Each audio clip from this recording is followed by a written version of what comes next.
సమూయేలు 3. బాలుడైన సమూయేలు ఏలి ఎదుట యెహోవాకు పరిచర్య చేయుచుండెను.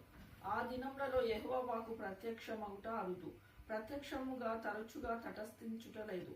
ఆ కాలమందు ఏలి కన్నులు మందదృష్టి గలవైనందున అతడు చూడలేక తన స్థలమందు పండుకొని ఉండగాను, దీపము ఆరిపోక మునుపు సమూయేలు దేవుని మందసమున్న యెహోవా మందిరంలో పండుకొని ఉండగాను యెహోవా సమూయేలును పిలిచెను. అతడు చిత్తమండి నేనున్నానని చెప్పి ఏలి దగ్గరకు పోయి, నీవు నన్ను పిలిచితివి కదా, నేను వచ్చినానెను. అతడు నేను పిలవలేదు, పోయి పండుకొమ్మని చెప్పగా అతడు పోయి పండుకొనెను. యెహోవా మరలా సమూయేలును పిలవగా సమూయేలు లేచి ఏలి యొద్దకు పోయి, చిత్తము నీవు నన్ను పిలిచితివి కనుక వచ్చితినెను.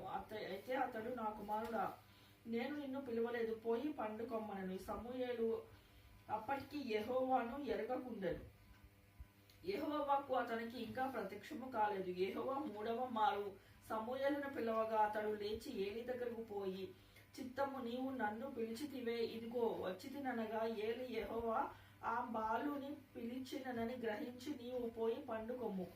ఎవరైనా నిన్ను పిలిచినడల యెహోవా నీ దాసుడు ఆలకించుచున్నాను, ఆజ్ఞ ఇమ్మని చెప్పమని సమూయేలుతో అనగా సమూయేలు పోయి తన స్థలమందు పండుకొనెను. తర్వాత యెహోవా ప్రత్యక్షము అయి నిలిచి ఆ రీతిగా సమూయేలు సమూయేలు అని పిలవగా సమూయేలు, నీ దాసుడు ఆలకించున్నాడు, ఆజ్ఞ ఇమ్మనెను. అంతటా యెహోవా సమూయేలుతో ఇలాగు సెలవిచ్చెను, ఇజ్రాయెల్లో నేనొక కార్యము చేయబోచున్నాను, దానిని వినువారందరి చెవులు గింగురుమనును. ఆ దినం నా ఏలి యొక్క ఇంటి వారిని గురించి నేను చెప్పినదంతయు వారి మీదకి రప్పింతును. దానిని చేయు మొదలుపెట్టి దానిని ముగింతును. తన కుమారులు తమ్మును తాము శాపగ్రస్తులుగా చేసుకొనుచున్నారని తానెరిగి వారిని అడ్డగించలేదు కనుక అతని ఇంటికి నిత్యమైన శిక్ష విధించునని నేను అతనికి తెలియచేయుచున్నాను. కాబట్టి ఏలి ఇంటి వారి దోషం నాకు బలి చేతనైనను నైవేద్యము చేతనైనను ఎన్నటికీ ప్రాయచిత్తము చేయబడదని నేను ప్రమాణపూర్వకముగా ఆజ్ఞాపించితిని. తరువాత సమూయేలు ఉదయం మగు వరకు పండుకొని లేచి యెహోవా మందిరపు తలుపులను తీసెను. కానీ భయపడి తనకు కలిగిన ధర్మన సంగతి ఏలితో చెప్పకపోయెను. అయితే ఏలి, సమూయేలు నా కుమారుడు అని సమూయేలును పిలవగా అతడు, చిత్తము నేనిక్కడ ఉన్నానెను.